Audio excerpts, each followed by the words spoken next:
Hemos leído un texto que nos habla de algo que tal vez nosotros padecemos, y es el temor, el miedo que muchas veces nos invade. Algunos somos miedosos por naturaleza.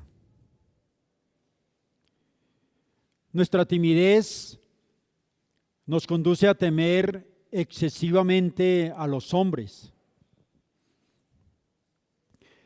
Nuestra necesidad de afecto, de recibir el afecto de nuestros seres queridos, de los amigos, del entorno donde nos movemos, hace que a veces nosotros seamos traicionados por nuestros sentimientos, por esos afectos.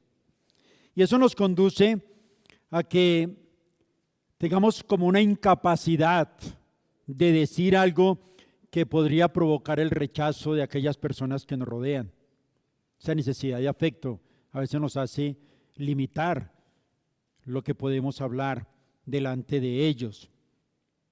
Otros no sufren esta timidez crónica, pero aún así el miedo puede vencerles cuando ven asomarse lo que es la persecución y la oposición.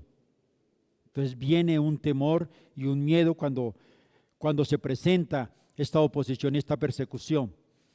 Bueno, existen de verdad serios motivos y sobrados motivos para sentir miedo. De muchas maneras, como seres humanos, sentimos mucho miedo. Sin embargo, el Señor Jesús nos dice que hay mayores motivos por los cuales no sentir miedo. Eso nos dice el Señor. ¿Por qué? Porque el sentir miedo a veces nos paraliza, nos limita, no nos deja obrar con libertad en lo que Dios demanda de nosotros.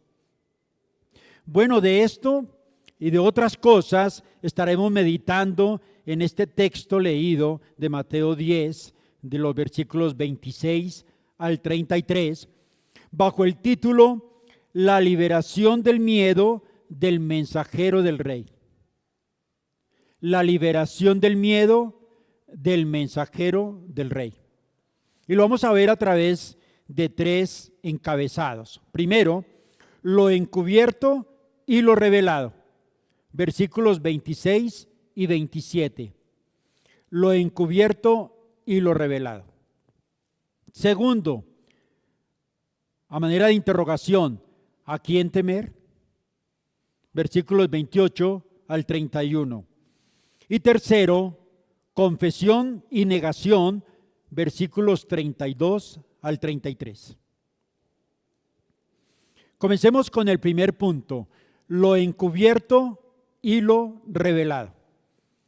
Veamos dentro de este primer punto lo oculto revelado. Lo oculto revelado, y vamos a volver a nuestro texto en el versículo 26. Versículo 26, parte A de Mateo 10.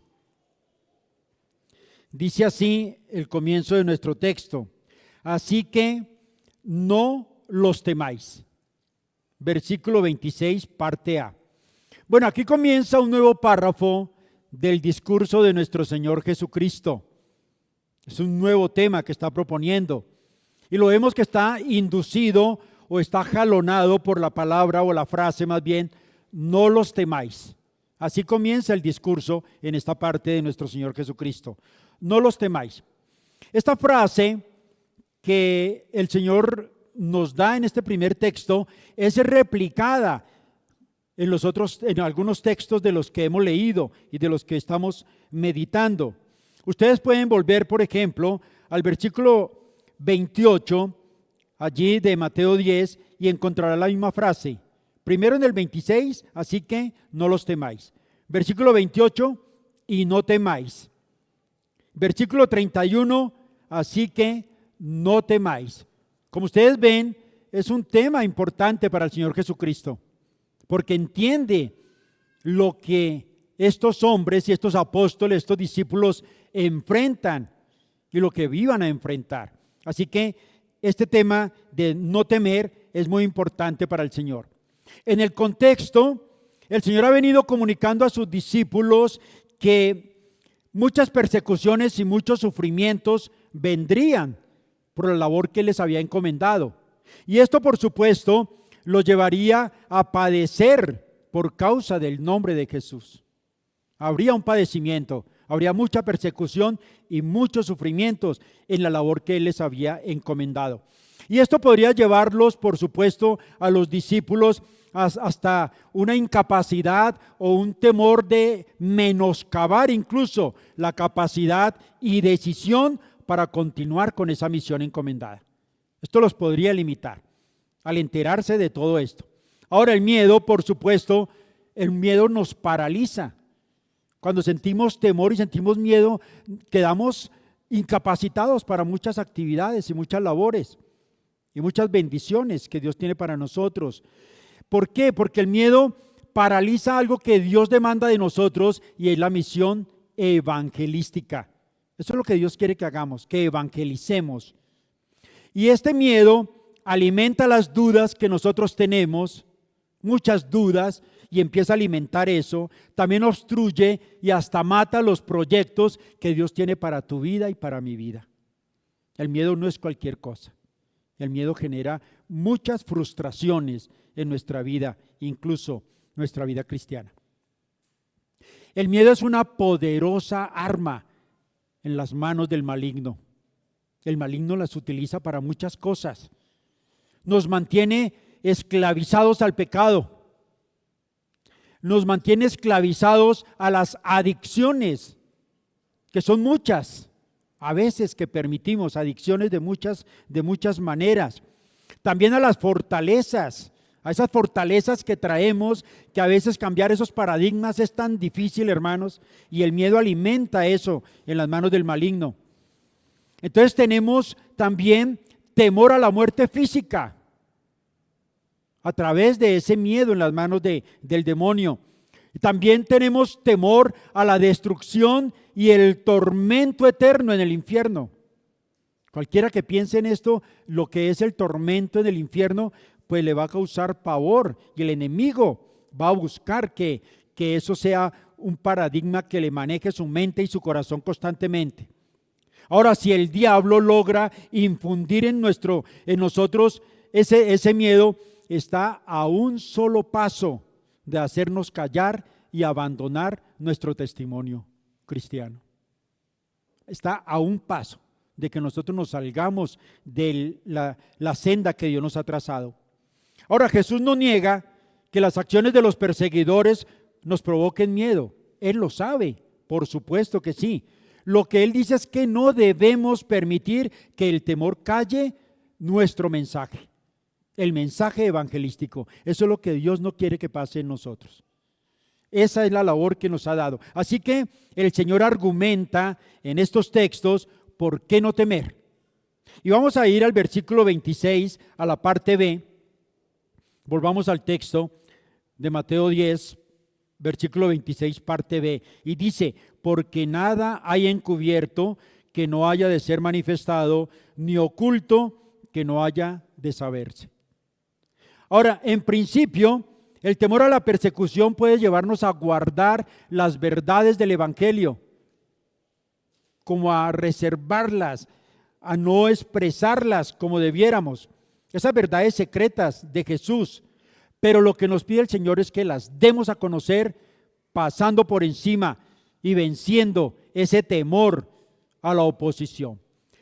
Acompáñenme en Marcos, por favor, capítulo 4, versículos 21 y 22.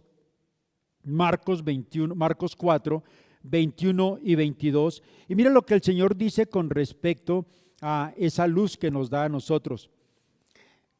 Marcos 4, 21, 22. Dice el Señor, les decía, ¿acaso se trae la luz para ponerla debajo del almud o debajo de la cama? ¿No es para ponerla en el candelero? Porque no hay nada oculto que no haya de ser manifestado, ni escondido que no haya de salir a la luz. Así que el resplandor del testimonio de nosotros, sus discípulos, lejos de esconderlo, hermanos, lo que debemos es manifestarlo, que traerlo a la luz. El Señor nos dio unas verdades que no tenemos por qué esconderlas, sino sacarlas a la luz, como dice el texto. Debe colocarse en un candelero para que brille. Así que el Evangelio, por supuesto, debe ser proclamado a todos. ¿Por qué? Porque a nosotros nos ha sido encomendado los tesoros del reino, la sabiduría del reino. Es a nosotros a quienes el Señor nos ha encomendado esos tesoros. ¿Para qué? Para que los administremos sabiamente y todos los que Dios nos permita tengan la oportunidad de entrar en el reino también. Es una oportunidad que Dios nos da en momentos muy especiales y allí tenemos que dar el testimonio del Evangelio de Cristo. Esa es la urgencia del mensaje de Cristo para sus discípulos, para la vida en el reino. Esa es precisamente la razón por la que no debemos callar nuestro testimonio ni el Evangelio, cualquiera sea el precio que tengamos que pagar por ello. Cualquiera sea el precio. Un segundo aspecto dentro de este primer punto es lo secreto proclamado. Lo secreto proclamado. Miramos el primero que era lo oculto revelado y ahora vamos a ver lo secreto proclamado. Y vamos a ir al versículo 27 de nuestro texto.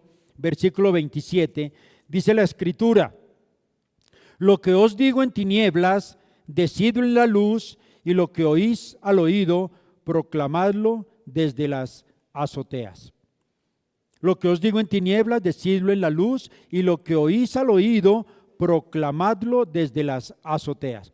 Es inevitable entonces que lo secreto sea manifestado. No puede quedar en secreto.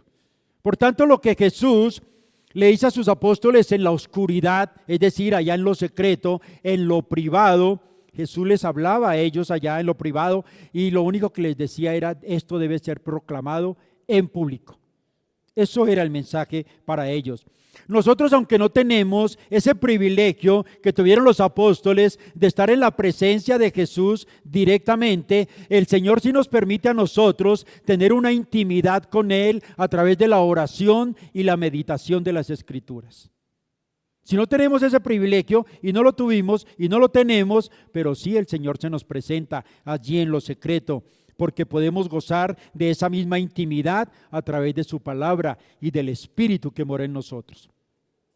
Ustedes recuerdan a Mateo 6:6. Nosotros entramos en nuestro aposento y allí oramos a nuestro Padre que oye en lo secreto, y nuestro Padre que ve en lo secreto nos recompensará en público. Así que nosotros tenemos esa oportunidad también de hablar con nuestro Padre directamente con Él. Jesús nos pide entonces que todo eso que el Señor nos da a través de su Espíritu, allí en la intimidad, en lo secreto, en la oración, tenemos que empezar a manifestarlo, a proclamarlo a todo aquel que quiera escuchar el Evangelio. Y lo que nos pide el Señor es que debemos ser fieles en todo el Evangelio. Todo completo, el consejo de Dios tenemos que darlo. No tenemos que reservar nada por temor a quienes nos están escuchando. Así que todo lo que digamos, así no sea del agrado de los que nos escuchan, el deber nuestro es decírselo. Si lo quiere escuchar bien, y si no, no es ya nuestro problema. Ahora, ustedes recuerdan que en algunos contextos denominacionales le hacían meter a uno una carga espiritual muy fuerte. ¿En qué sentido? Nos decía: si usted no comparte el Evangelio y no gana esa alma, Dios va a demandar esa sangre de esa persona. ¡Qué terrible! Porque era una carga espiritual y emocional muy fuerte. Uno se sentía culpable de que la persona no hiciera la oración de fe o que no aceptara al Señor. Entonces era una carga, y no es así como el Señor nos pide que hagamos. Tenemos que hacerlo con fidelidad. Todo el consejo de Dios tenemos que darlo, pero de Dios depende la salvación, no de nosotros. Y así llegamos a nuestro segundo punto principal. ¿A quién temeremos? Esa es la pregunta que nos hacemos. ¿A quién temeremos? Y lo vemos en los versículos 28 al 31 de Mateo 10. Allí está 28 al 31. Y no temáis a los que matan el cuerpo, mas el alma no puede matar. Temed más bien a aquel que puede destruir el alma y el cuerpo en el infierno. ¿No se venden dos pajarillos por un cuarto? Con todo, ni uno de ellos cae a tierra sin vuestro Padre, pues aún vuestros cabellos están todos contados. Así que no temáis, más valéis vosotros que muchos pajarillos. Aquí vemos dos temores contrastados. Ustedes los pueden ver ahí en el texto, dos temores contrastados. Un primer temor es el temor a los hombres. Allí lo dice, y no temáis a los que matan el cuerpo. ¿A quiénes? A los hombres. No temáis, o sea, hay un temor contrastado. Temor a los hombres que se traduce en una cobardía interesada. Cuando obramos de esa manera, temor a los hombres es cobarde nuestra actitud delante de Dios. ¿Y cuál es el otro? El temor a Dios. Y ese temor a Dios se da como una respuesta sana, también de asombro, porque estamos ante el Dios omnipotente. Y es un temor diferente porque es un temor a Dios directamente. Y eso es en asombro y obediencia que tenemos que tener ante el omnipotente. Ahora, todo esfuerzo que hagamos nosotros por salvar nuestro cuerpo en esta vida temporal, en contra de todos los intereses eternos y espirituales que Dios tiene, es una necedad. Es decir, darle prioridad a nuestro cuerpo, pretender salvarlo y descuidar todo aquello que realmente son bienes y tesoros espirituales que Dios nos da, pues Dios lo considera una necedad. ¿Por qué? Porque si lo que el hombre puede hacernos es temible, pues mucho más temible es lo que Dios puede hacernos, nuestro Creador. No es comparable. No es comparable. Así sea muy temible lo que el hombre nos puede hacer, pero es más temible lo que puede hacernos nuestro Creador. Así que nuestra evangelización debemos hacerla con la conciencia clara que estamos en la presencia de Dios y que el Espíritu nos asiste. Si tenemos esa convicción, no vamos a temerle al hombre. Tenemos la conciencia de que Dios está presente en ese momento. Así que nosotros debemos obedecer y temer a Dios antes que a los hombres. Sea Jehová vuestro temor. ¿Por qué? Porque lo peor de la oposición de los hombres no es comparable con la ira de Dios. La ira de Dios no es comparable con la oposición que nos puedan hacer los hombres. Ahora, si yo temo a Dios, pues no tengo por qué temer a los hombres. Si en verdad hay un temor genuino en mi corazón, sabiendo que tengo a mi Padre de mi lado y que a Él es el que debo responderle, ¿qué temor debo tener contra los hombres que me rodean de poder compartir el Evangelio? Ahora, por tanto, y teniendo en cuenta esto, el Señor nos exhorta de una manera muy puntual. El versículo 28a, acompáñeme allí en Mateo 10, 28, parte A, dice: no temáis a los que matan el cuerpo, mas el alma no pueden matar. Ahora, el texto bajo estudio no solo trata de temores, o sea, Dios no nos está hablando solo de temores en este texto.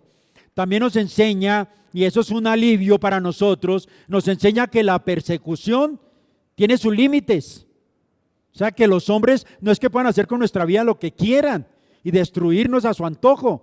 No, Dios pone límites también a esas personas. ¿Por qué? No solo desvía nuestro corazón hacia esa atención que verdaderamente debemos tener, que es nuestro Señor, sino que también nos da alivio y consuelo. Nos da alivio y consuelo.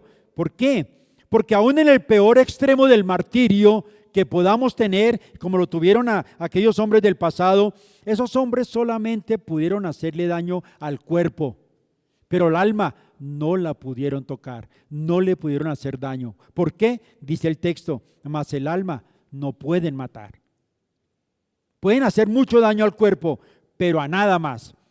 Miremos Lucas, acompáñenme al libro de Lucas, capítulo 12, versículo 4, que es un testigo de lo que estamos hablando, de ese alivio que Dios nos ofrece y ese consuelo.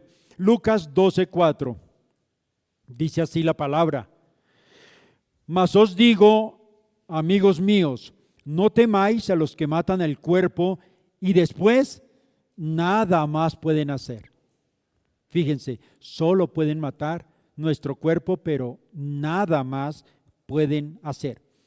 Nuestra vida física pronto acabará y eso lo tenemos claro. No sabemos en qué momento el Señor nos llame a su presencia. Acabará en cualquier momento.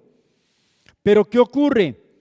Que nosotros no tenemos por qué tener miedo a que esos hombres nos causen cualquier daño, incluyendo, por ejemplo, aquellos daños que pueden causar un martirio extremo, un dolor físico profundo, unas intenciones malévolas, mezquinas, perversas, que nos quieran causar daño a nosotros. Miremos, por ejemplo, recordando a los mártires de los que hablábamos en un momento. Estos estaban dispuestos a enfrentar toda la destrucción, a soportar en sus cuerpos toda la maldad de esta gente. ¿Por qué? Porque ellos sabían que el daño que les hacían a sus cuerpos no afectaba a sus almas. Ellos querían salvar el alma, así el cuerpo fuera destruido. Comprendían que el dolor físico, aunque terrible, tenía sus límites también. Eso sabían los mártires de aquella época. ¿Por qué? Porque esa afectación y ese martirio era temporal y era solamente frente al cuerpo físico, mas no al alma. Ustedes recuerdan ese texto de 2 Corintios 4:17. Esta leve tribulación momentánea no puede compararse al eterno peso de gloria que Dios está obrando en nosotros por medio de esa gloria que ha de manifestarse. Esa leve tribulación momentánea no opaca el peso de gloria que Dios está obrando en nosotros y que un día obrará eternamente. Así que la balanza es siempre favorable para los creyentes que tenemos a Dios de por medio. Pero también nos dice el Señor en su exhortación, en el versículo 28b, que dice: temed más bien a aquel que puede destruir el alma y el cuerpo en el infierno. Recordamos que el infierno o la Gehenna, como es llamado también, es el lugar de castigo de Dios por ese juicio que Dios opera frente a los pecadores no arrepentidos. Así como, hermanos, lo inútil de nosotros, que a veces no lo usamos ya, lo desechamos, todas aquellas cosas que ya no utilizamos van a la basura y finalmente van al vertedero municipal. Así también todo lo inútil que se echa en esa basura, que también ocurre en las personas impías. ¿Qué ocurre? Que por su impiedad, esa incredulidad, ese desvarío en sus vidas, hace que sus vidas realmente sean inútiles como seres humanos, porque no sirven para agradar a Dios, sino agradarse a ellos mismos. Es decir, no han sido salvados por Cristo. Viven sus propias vidas. Así dice Romanos 3:12, todos se desviaron a una, se hicieron inútiles, no hay quien haga lo bueno, no hay ni siquiera uno. Se hicieron inútiles como seres humanos. ¿Por qué? Porque no aceptan el señorío de Cristo en sus vidas y quieren hacer con ello lo que quieran. Así que, querido amigo que nos acompañas hoy, si esta es tu triste condición, si consideras que has desperdiciado inútilmente tu vida haciendo lo malo, pues hoy es el día de una reconciliación con Cristo, con el Señor. Vuélvete en arrepentimiento y fe a Él. Ven a la presencia de Cristo para que sea librado de ese castigo directamente de Dios en la eternidad. Es Dios quien eternamente estará destruyendo tu cuerpo. Ese tormento que espera a los perdidos será un sufrimiento que afectará no solamente la parte material, sino la parte espiritual. Va a ser un sufrimiento y un tormento, una aniquilación constante eternamente del cuerpo y del alma en el infierno. Así que la ira de Dios, por supuesto, debe infundirnos mucho más temor que la furia humana, cualquiera que sea la furia humana. Por supuesto, la ira de Dios está por encima de todo eso. Y aquí permítame una aplicación para nosotros, los miembros del cuerpo de Cristo. Los discípulos, nosotros, los discípulos de Cristo, tenemos que aprender a temer correctamente. Tenemos que aprender a temer correctamente. Debemos calcular el precio de seguir a Cristo, de estar dispuestos a soportar la persecución si es necesario. Tenemos que calcular ese costo. Pero también hemos de considerar, y esto es muy importante para nosotros como cuerpo de Cristo, considerar el costo de no seguir adelante con nuestro testimonio. Dejar que el temor lo opaque, que nos salgamos de esa vida que Dios demanda de nosotros.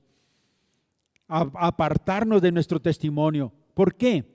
La fidelidad al Señor puede conducir a la muerte física, puede conducir a la destrucción, puede conducirnos al sufrimiento, a la persecución, a todas estas cosas. Ser fieles al Señor, por supuesto, nos trae muchas cosas en ese sentido. Pero la infidelidad a Cristo es mucho más delicada. ¿Por qué? Porque puede conducir a la destrucción no solamente del cuerpo, sino del alma en el infierno. Así que son dos cosas. Sufrimos por la fidelidad, pero más terrible es la infidelidad que podamos tener a nuestro Creador y a nuestro Señor. Porque Él sí nos va a conducir a un tormento eterno donde nuestra alma y nuestro cuerpo serán completamente destruidos. Recapitulando, hermanos, sobre lo que hemos visto hasta ahora, estamos considerando las razones por las cuales Jesús dice que nosotros los discípulos no hemos de temer a nuestros perseguidores. Y la primera razón está en los versículos 26 y 27, que está relacionada con el plan de Dios. Ese plan de Dios que ha establecido para la evangelización del mundo, y lo haces a través de nosotros. Esa es la primera razón. La segunda razón está en el versículo 28 y hace una relación directa al juicio de Dios para los incrédulos en el infierno. Esa es la segunda razón. Pero ahora llegamos a la tercera razón y encontramos la providencia de Dios. La providencia de Dios. ¿Qué es lo que nos dice el Señor? Que no debemos temer porque Él mismo, como nuestro Padre, vela por nosotros. Su providencia está presente en nosotros cuando estamos ejercitándonos espiritualmente en el reino de Cristo. Nada nos pasará sin que Él lo sepa y sin que Él lo permita. Pero todo pasará si Él lo permite. ¿De acuerdo? Las dos cosas. O Él permite que pasen cosas, o Él no permite que nos sucedan nada al hacer la obra del Señor.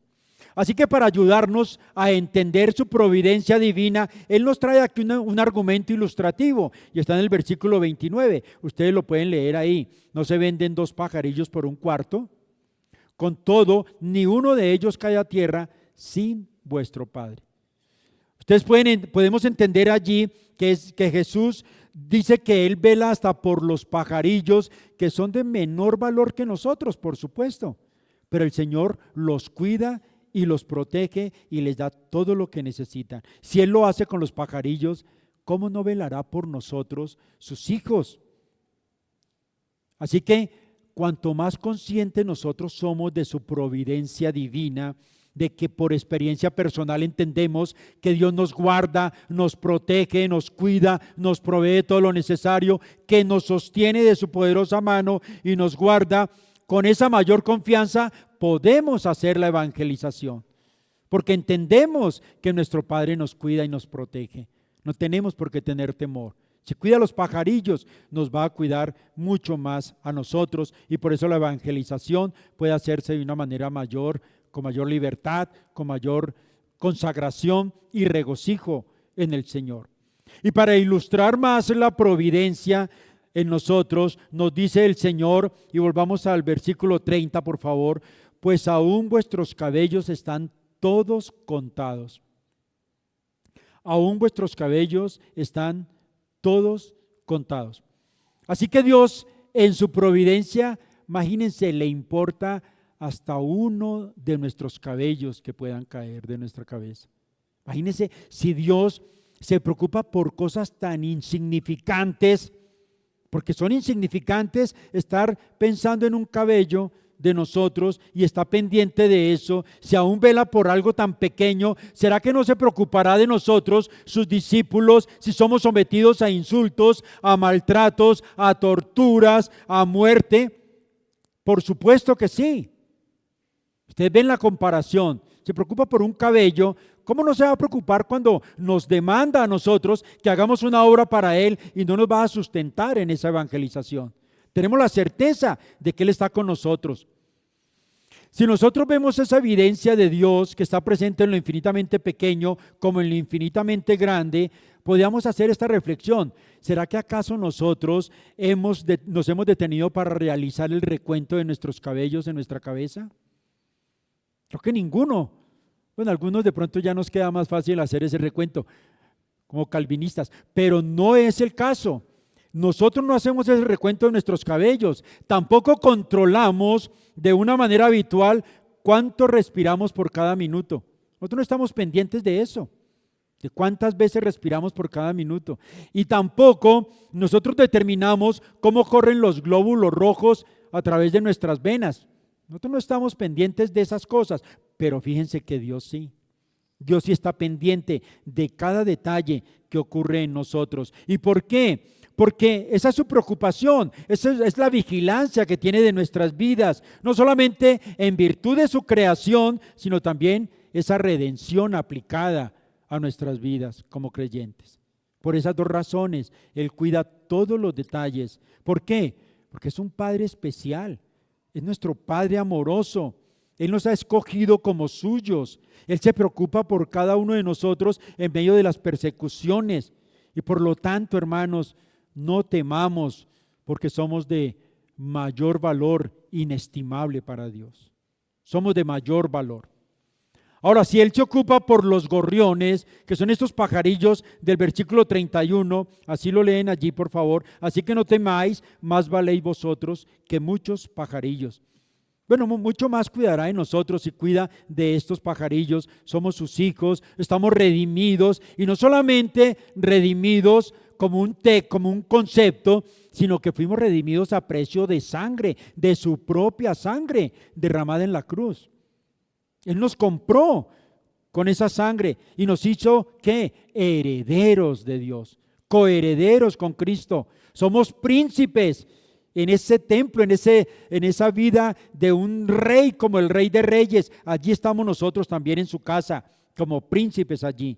Así que como mensajeros del Rey, tenemos la convicción de que suceda lo que suceda, siempre estaremos bajo el amor cuidadoso y guardador del Señor. Él nos cuidará y nos protegerá. También nosotros tenemos que tener clara la conciencia de que nuestros días están eternamente en las manos de nuestro Dios. Eternamente, nuestros días, los que nos resten y por la eternidad. Todos están en las manos de nuestro Dios. Eso nos queda completamente claro. Ahora, Dios no nos abandonará ni se olvidará de nosotros, y por eso la pregunta es, ¿a quién temeremos, hermanos? ¿A quién temeremos? Esa es la pregunta que nos debemos hacer. ¿A quién temeremos realmente? ¿A los hombres o al Señor? Y así llegamos al tercer punto principal: confesión y negación. Tercer punto principal: confesión y negación, y están en los versículos 32 y 33. Meditemos juntos en un primer aspecto dentro de este tercer punto principal. Y está en el versículo 32, leámoslo por favor. A cualquiera pues que me confiese delante de los hombres, yo también le confesaré delante de mi Padre que está en los cielos. Así que el primer punto que vamos a ver dentro de este tercer punto principal es confesar a Cristo. Confesar a Cristo. ¿En qué consiste, hermanos, confesar a Jesús? Preguntémonos eso. ¿En qué consiste confesar a Jesús? Bueno, el Señor nos envía y nos ha conferido dones a cada uno de nosotros. Sin lugar a dudas, tenemos dones, capacidades que el Señor a todos los creyentes nos ha conferido. Y por tal razón, no existe ningún cristiano al cual Jesucristo no le exija que dé testimonio de su vida como creyente.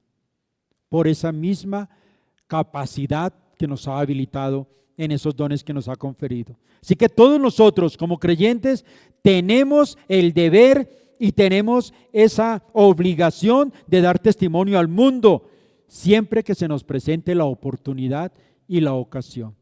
Dios la va a traer a nuestras vidas, porque Él ha preparado esas obras de antemano para que andemos en ellas. Y la confesión tampoco, hermanos, consiste en que tengamos que hablarle a todas las personas que nos encontremos en el camino.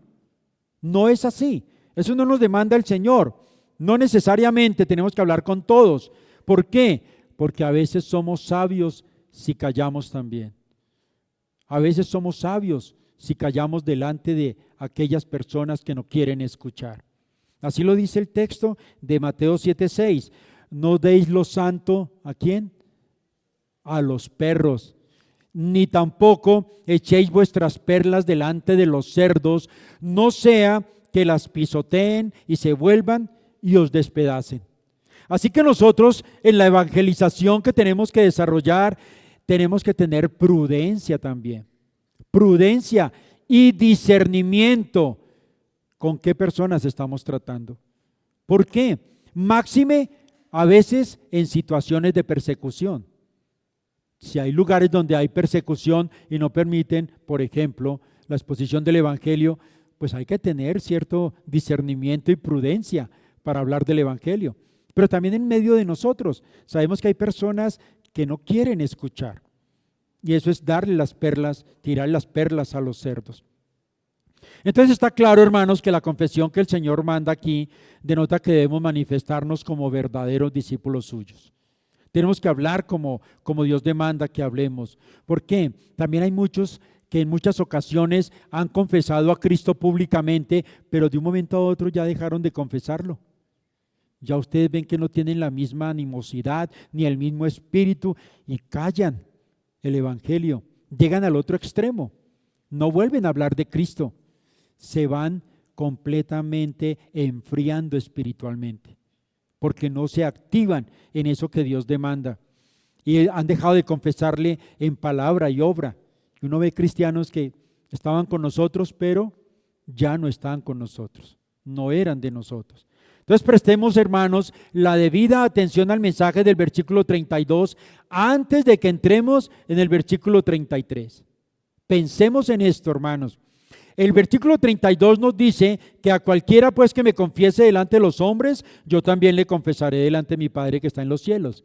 Pero vea lo que dice el versículo 33.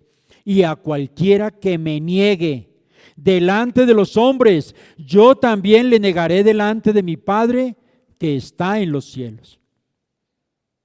Si nosotros no nos avergonzamos de Jesús en nuestro testimonio, Él no se avergonzará de nosotros en el momento de presentarnos ante el Padre en aquel día. Es decir, si en nuestra vida práctica nosotros no nos avergonzamos de hablar de Cristo, no mostramos nuestro testimonio, no mostramos que tenemos una vida transformada, que hemos sido reconciliados con el Señor y que ya no hacemos las mismas obras que hacíamos antes con ellos.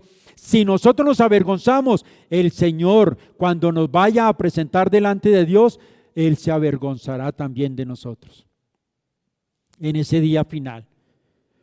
Pero podemos imaginarnos cómo será aquel gran día final. Esta es la promesa para ese día, hermanos. ¿Cuál es la promesa?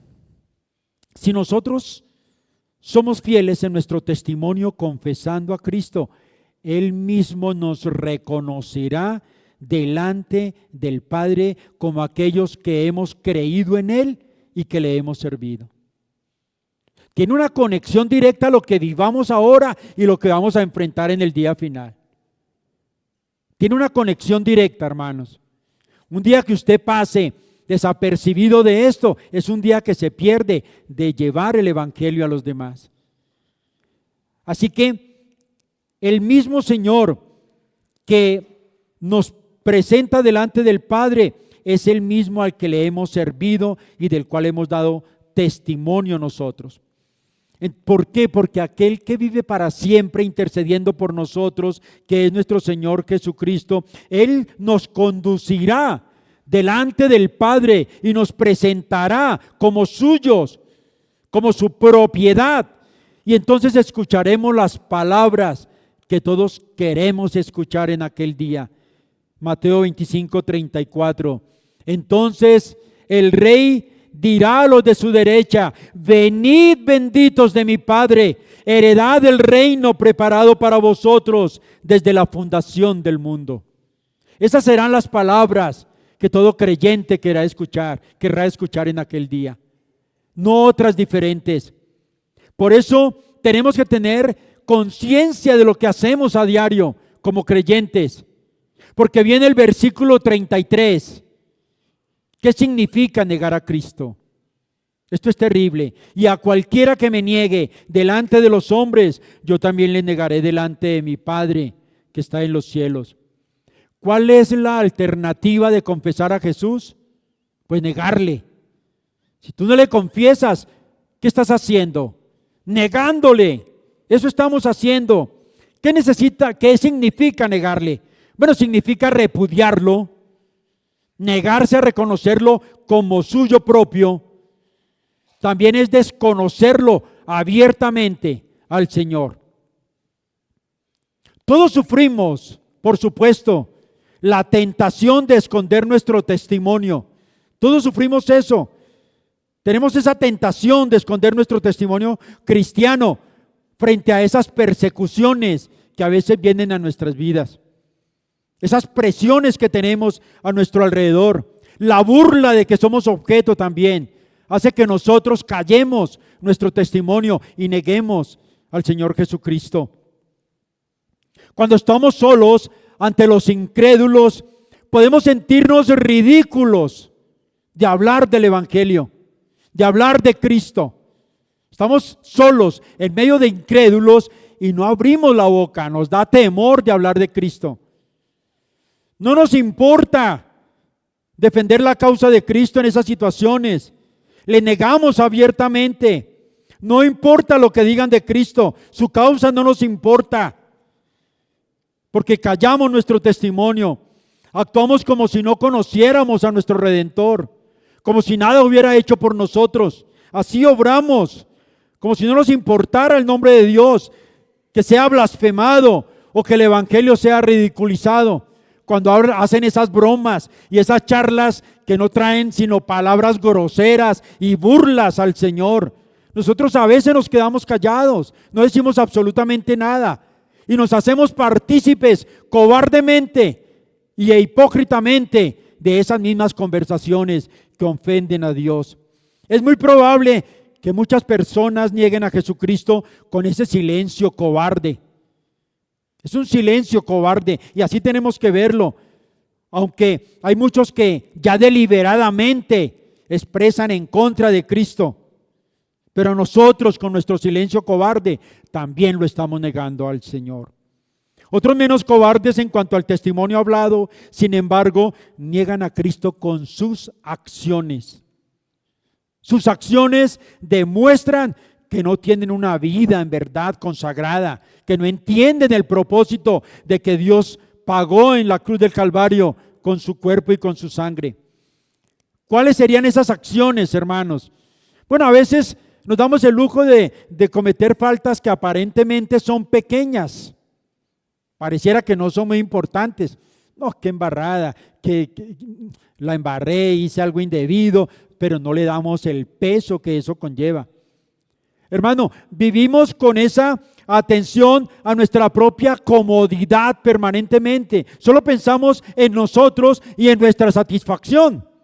Eso es lo que nosotros estamos deseando a diario, que estemos cómodos y satisfechos. Vivimos una vida a veces de amargos resentimientos y de hostilidad contra nuestro prójimo. Amargos resentimientos que albergamos en el corazón y a veces somos hostiles con nuestros propios hermanos, sin razón que eso lo justifique. Esa palabra hostilidad tiene mucha connotación y es muy importante que no la dejemos pasar así como tan rápido y que pensemos un poco en ellos, porque vivimos en medio de una comunidad, no estamos solos, nos debemos a los demás. Y la hostilidad es un conjunto de sentimientos y actitudes que pueden motivar un comportamiento agresivo y vengativo contra los demás. Esa es la hostilidad. Una persona hostil, ¿cómo se maneja? Mantiene todo el tiempo enfadada, impaciente, es impulsiva y es testaruda como ella sola. Esa es una persona hostil, mantiene en esa condición. Esa es una persona que mantiene enemistad, oposición, rivalidad, antipatía, animadversión, aversión, discordia, enfrentamientos, antagonismos o también incompatibilidades. Estas personas sufren mucho. Personas hostiles, Dios nos guarde a nosotros de tener una personalidad y un carácter hostil. ¿Por qué? Porque esto a veces conduce también a tener unas consecuencias negativas para la salud. Hay muchas cosas que estas personas sufren depresión arterial, depresión, ataques cardíacos, ataques cerebrales.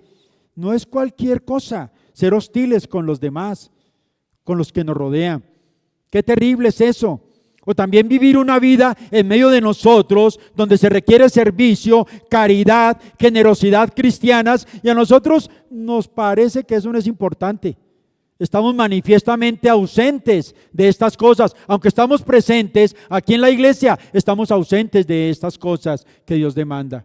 De ser caritativos, de ser generosos, de prestarle servicio a los demás, de gozarnos y sufrir con los que están a nuestro alrededor. Esta mañana lo veíamos, somos un solo cuerpo, no somos individuales, somos uno solo en Cristo y tenemos que vivir esta comunidad en el amor del Señor como Él lo demanda. No seamos ausentes de lo que le pasa a nuestros hermanos ni indiferentes y tampoco aprovechemos y usemos a veces las posiciones que tenemos para caerle a los hermanos, maltratarlos y hacerlos sentir que no valen nada aquí en la iglesia.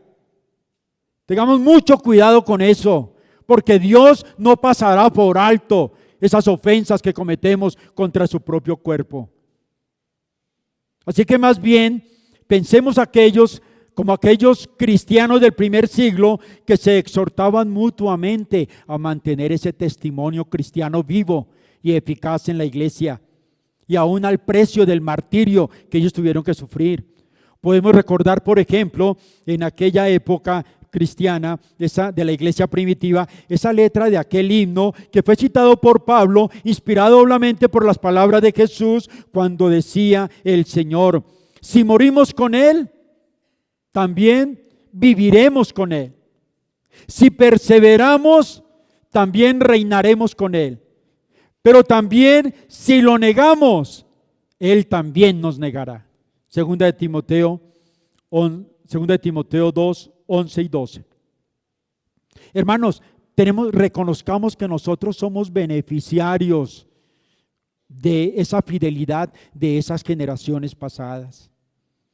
Ellos estuvieron dispuestos ¿a qué? A soportar el insulto, la tortura, el martirio, a fin de seguir fieles a Cristo. Ellos pagaron también un precio y ellos estaban dispuestos a eso, confesando a Jesús y rehusándose a negarlo. La iglesia de nuestros días está fundada en esa lealtad inquebrantable de quienes se aferraron a su lealtad y a su fe. Es por eso que la iglesia persiste también. Ahora el reto es trasladado a nosotros, hermanos, según estemos o no dispuestos a seguir confesando a Jesús y también testificar con valentía de nuestra fe en Él, aprovechando cada oportunidad.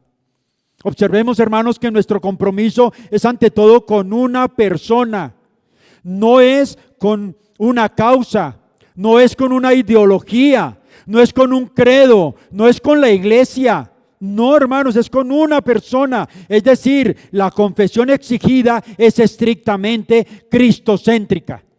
Esa es la confesión de nuestra fe, cristocéntrica. A Él nos debemos completamente. Negar a Jesús no solamente traerá terribles consecuencias a nuestra propia vida, sino que también negaremos a nuestra sociedad donde nos movemos y donde Dios nos tiene, que no se conozca el camino de la salvación. Negar a Jesús trae consecuencias no solamente a nivel personal, sino a nivel colectivo de una nación.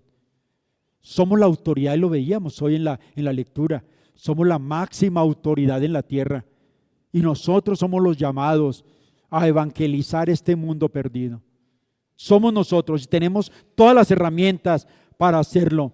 Entonces, ¿qué haremos, hermanos? ¿Qué pues haremos? ¿Nos detendremos?